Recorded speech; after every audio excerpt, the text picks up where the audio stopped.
The bow was drawn tight. The arrowhead trembled not from the wind, but from the muscles of the man holding it. Aldrich felt sweat run down his temple as he kept his eyes fixed on the darkness between the trees. He listened, ragged breathing, branches snapping, and then, silence. A silence worse than any scream, because in that moment, the archer realized he wasn't the hunter, he was the prey, and the bloodied woman he had just found trembling among the leaves, she was merely the bait.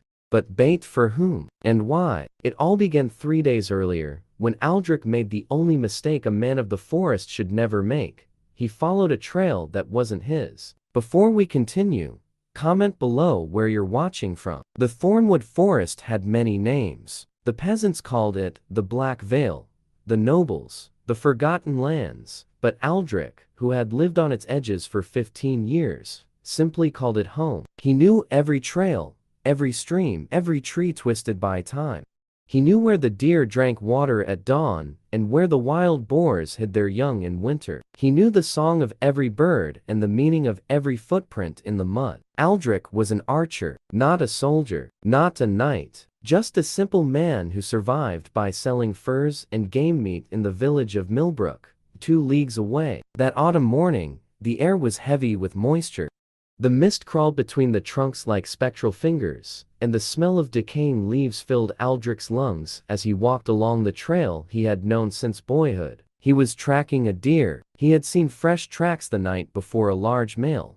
Judging by the size of the prints, enough meat to last 2 weeks, maybe 3 if the salting was done well. That's when he saw something he didn't expect. Blood. Not much, just a few dark drops on the yellowed leaves. But human blood was different. Aldrich knew how to recognize it. The texture, the color. 17 years of hunting taught a man to read the forest like others read scrolls. He stopped, took a deep breath, and then did something that went against all his instincts. He followed the trail. The drops became stains. The stains became pools, and the pools led him to a small valley, where the stream wound between moss-covered rocks. That's where he saw her, a woman.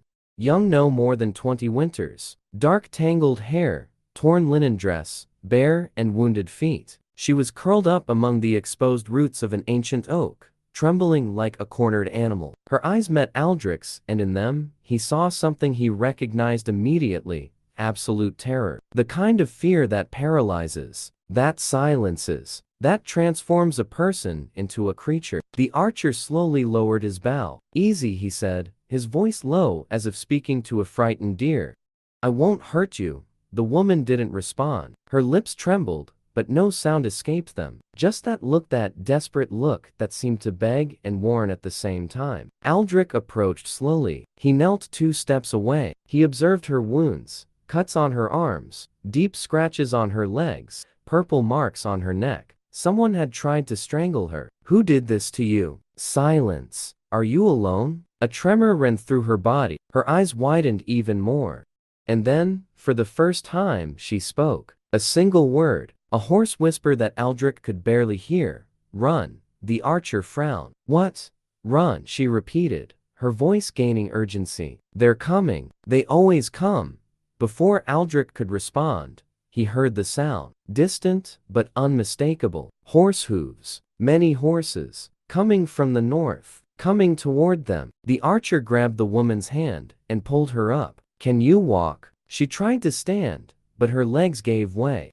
Aldrich didn't hesitate. He slipped his arm under her knees and lifted her. She was 2 light bones beneath skin, as if she hadn't eaten for days. He ran, not along the main trail that would be suicide. Instead, he cut through the rough terrain, leaping over roots, dodging low branches, using every inch of knowledge the forest had given him over the years. The hooves drew closer. Aldrich found what he was looking for: a crevice between 2 enormous rocks, covered by dense ferns. A hiding spot he had discovered when he was 12 years old, fleeing from a hungry bear. He slid inside, pulling the woman with him. The space was tight, but sufficient. He covered the entrance with branches and waited. The horses passed less than 20 paces away. Aldrich counted 6 riders, light armor, short swords, no banners. But he noticed something else: their cloaks. They all had the same embroidered symbol, a serpent coiled around a crown. He knew that symbol. Every inhabitant of those lands knew it. It was the crest of House Varen. And House Varen didn't send 6 knights to retrieve a runaway peasant. House Varen sent 6 knights to hunt something far more valuable. The archer looked at the woman in his arms. She had fainted, whether from exhaustion, fear, or both. Her face was pale as bone, but even so, even dirty and wounded, there was something in it that didn't belong to forests or villages. There was something in that face that belonged to stone halls, to thrones, to crowns. Aldrich's heart raced. What, in the name of all saints, had he just found? The hiding place in the rocks kept them safe until nightfall. Aldrich waited until the last sounds of the knights had completely disappeared before moving. He carried the unconscious woman along a secret trail to his cabin, a simple construction of wood and stone, hidden in a valley that most travelers would never find. He laid her on his own bed, lit the fire, heated water, and then, with calloused hands that normally skinned deer, he cleaned her wounds with all the gentleness he could muster. She woke in the middle of the night. The fire crackled low when her eyes opened. For a moment, there was panic. Her body tensed, her hands gripped the sheets. But then, she saw Aldrich sitting in the corner, working on new arrows by candlelight, and something in her posture relaxed. "Water," she whispered. He stood and brought a canteen. The woman drank eagerly, as if she hadn't tasted liquid in days. "Slowly," Aldrich advised. "You'll get sick." She obeyed, finished drinking, and returned the canteen with still trembling hands. "Thank you."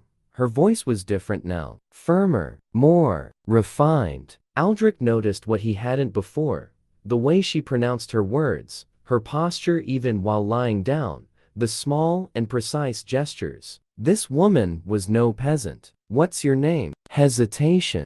A flash of fear crossed her eyes. "Elara, just Elara. For now, just Elara." Aldrich nodded. It wasn't his habit to force revelations. The forest had taught him that every creature reveals its nature in due time. "Those men," he said, "the knights of House Varen. Why are they hunting you?" Elara's face closed off. "You shouldn't have helped me." "Probably not. You'll regret it." "Probably will." She studied him for a long moment. Her eyes, he noticed now, they were an intense green, like new leaves in spring, seemed to evaluate every inch of his face, searching for something. "Why did you help me?" she finally asked. Aldrich thought about the question. The truth was, he didn't know. Instinct, maybe, or stupidity, or something in between. "Because you told me to run," he answered. "You were wounded, being hunted, terrified. And yet, your first concern was to warn me of the danger. Someone like that deserved a chance." Elara looked away. For an instant, Aldrich could have sworn he saw tears glistening in those green eyes. "My name," she said softly, "my real name is Elara Varen." Aldrich's blood ran cold. "Varen, like House Varen, like the knights hunting her." "I'm the daughter of Lord Commander Roderick Varen," she continued. "Or I was, until 3 nights ago, when I discovered that my own father planned to hand me over to the king as a peace offering." Aldrich knew the rumors. The entire kingdom knew them. The war between House Varen and the crown had lasted 2 generations. Thousands had died. And now, the voices in the market said, Lord Roderick sought reconciliation. But at what price? "Peace offering," Aldrich repeated. "What does that mean?" "It means I would be delivered to King Aldous. As a wife. As collateral." Her voice trembled. "You don't know King Aldous, Archer." "I do. I saw what he did to his other 3 wives. I saw the marks. I heard the screams. The last one died 6 moons ago. They said it was fever, but..." She didn't finish. "She didn't need to. So you ran." "I ran. In the dead of night. Without horses, without guards, without anything but the clothes on my back. I thought I could reach the northern mountains, where my aunt governs a small province. But my father's men found me faster than I expected."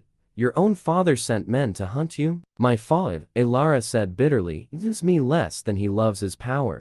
The alliance with the king is worth more than a daughter. I'm merely currency." Silence stretched between them. The fire crackled. The wind howled outside. Aldrich stood and walked to the window. The moon was almost full, bathing the forest in silver. How many days to the northern mountains? Elara blinked, surprised. What? If you can ride, how many days? 7, 8 by the main road. More through the interior. The archer did the mental calculations. The trails he knew, the shortcuts only the forest revealed, the points where they could find water and shelter. I know a path, he said. It's not easy, it's not fast, but it's invisible. No one would find us. You're offering to help me? Aldrich turned to face her. I'm offering a choice. You can stay here and wait for the knights to find you, or you can trust an archer you barely know and cross the most dangerous forest in the kingdom. Elara sat up in bed, ignoring the pain she surely felt. Why would you do this? You don't know me. You owe me nothing. If they catch us, you die alongside me. Do, Aldrich agreed. But I've lived long enough to know there are things worse than dying. Living knowing I let someone be dragged to hell when I could have done something. That would be worse. For the first time since they met, Elara smiled. A small, fragile smile, but genuine. You're a strange man, Archer. Aldrich. My name is Aldrich. Aldrich, she repeated, as if tasting the word. Very well, Aldrich. It seems my life is in your hands. He nodded once. Rest. We leave before dawn. That night, while Elara slept and Aldrich prepared supplies for the journey, neither of them knew they were being watched. From the darkness between the trees, a pair of eyes watched the cabin, and those eyes belonged to someone far more dangerous than knights. They traveled for 3 days. Aldrich guided her along trails that existed on no map, through valleys where sunlight barely penetrated, over mountains that seemed to tear at the sky. He hunted while she rested, set traps while she slept, kept watch while she regained her strength. And gradually, something changed between them. The conversations grew longer, the stories deeper. Aldrich discovered that Elara was more than a fugitive lady. She was a woman of sharp mind, who read in 3 languages, who studied the stars, who dreamed of a world where daughters weren't their father's property. And Elara discovered that Aldrich was more than a solitary hunter. He was a man who carried his own scars, who had lost his family to a plague 10 years before, who found in the forest the only place where the weight of loneliness didn't crush him. On the 3rd day, something happened. Aldrich felt it first, a prickle at the back of his neck. That sensation every animal knows, the instinctive certainty that invisible eyes are watching. He stopped. What is it? Elara whispered. We're not alone. She paled. The knights? No. Aldrich sniffed the air. Listened to the forest silence. Knights make noise. This is different. He pulled her behind a tree, knocked an arrow in his bow, and waited. Nothing. Minutes passed. The silence remained. And then, out of nowhere, a voice cut through the air. You can put away the arrow, Archer. If I wanted you dead, you already would be. A figure emerged from the shadows. A tall, lean man, dressed entirely in black. His head was shaved, his eyes were an icy gray, and at his belt hung a short sword with a bone handle. Aldrich immediately recognized what he was. A shadow, an assassin trained from childhood by the secret orders of the South. Men who killed kings and disappeared like smoke. Men who cost fortunes to hire. Who sent you? Aldrich asked, keeping the arrow aimed. The shadow smiled. It was an empty smile, without warmth. The same person who sent the knights. Lord Roderick wanted his daughter back, by any means. The knights were the gentle method. I am. The guarantee. Elara stepped forward. My father paid an assassin to bring me back? Not exactly, my lady. Your father paid an assassin to bring you back, or ensure no one else has you. The orders are clear, dead or alive. You don't reach the northern mountain. Aldrich's blood boiled. She's his daughter, and precisely because of that, she's too dangerous to walk free. A Varen in the ant's hands would mean a rival to Roderick's power, a possible alliance against him, an alternative heir. The shadow shrugged. Politics, Archer, nothing personal. Aldrich knew he couldn't beat a shadow in direct combat. They were trained from childhood, molded to kill. His only chance was the element of surprise, and he had already lost it. But then, something unexpected happened. Elara advanced. She walked until she stood between Aldrich and the assassin. You said the orders are dead or alive, she said, her voice firm as steel. That means the choice is mine. The shadow raised an eyebrow. Brave. But stupid. No, just practical. Elara lifted her chin. If you kill me here, you'll receive your payment. But if you deliver me alive, you'll receive double. My father prefers the first option because it's cleaner. But King Aldous would pay 10 times more for a living bride than for a corpse. For a moment, the shadow seemed to consider. Are you trying to bribe me? I'm trying to survive. Is there a difference? The assassin laughed. A low laugh, genuinely amused. I like you, my lady. You have fire. The king will love breaking it. He took a step forward. But unfortunately, my reputation is worth more than gold. If I accept bribes, I lose my client's trust. And trust, in my line of work, is everything. He drew his sword. And then Aldrich did something even he didn't expect. He released the arrow not at the shadow, but at the branch above his head. A branch laden with accumulated snow. The branch snapped. The snow cascaded down. The assassin raised his arm to protect himself, blinded for an instant. An instant was enough. Aldrich charged forward, using the bow as a staff, striking the shadow's wrist with brutal force. The sword flew. The archer spun, knocking another arrow in fluid motion, aiming at the assassin's chest. Don't move. The shadow, for the first time, seemed genuinely impressed. Well played, archer. Very well played. But you know this doesn't end here, don't you? Even if you kill me, theirs will come. Then I'll have to kill them too. One man against the world. That's madness. No, Aldrich said quietly. That's choice. He drew the string, ready to release the arrow. But Elara grabbed his arm. Wait. Elara, wait. She turned to the shadow. What's your name? The assassin hesitated. Then, slowly, Kale. Kale, you said trust is everything in your line of work. But what if I could offer you something more valuable than trust? Something no other client has ever given you? Kale frowned. What would that be? Purpose. The silence that followed was charged with tension. Aldrich kept the arrow aimed, ready to act. But Elara didn't back down. You kill for money, she continued. You spend your life serving men who aren't worth the dirt on their boots. Men like my father. Men like King Aldous. But what if you could use your skills for something more? What if you could help build something instead of just destroying? And what would you build, my lady? Elara smiled. A dangerous smile, full of fire. A kingdom where daughters aren't property. Where assassins aren't necessary because justice exists. Where power serves the people, not the other way around. She extended her hand. I know it sounds like madness. I know you'll probably laugh and kill us anyway. But I'm offering you a chance to be more than a weapon in the hands of tyrants. Kale looked at the extended hand. Then at Aldrich. Then back at Elara. The silence stretched for an eternity. And then, slowly, the shadow lowered his arms. You're right, he said. It is madness. Elara let her hand fall, the light in her eyes fading. But, Kale continued, I've been in this life too long not to recognize when something is worth it. My father was a farmer. My mother, a weaver. They were killed by kingdom soldiers when I was 7. That's how I ended up in the Order's hands. He looked at the fallen sword on the ground. I've spent 20 years killing for men like those who destroyed my family. Maybe it's time to change sides. Aldrich finally lowered the bow. How do we know we can trust you? You don't, Kale answered simply. But I also don't know if I can trust you. Seems like we'll have to find out together.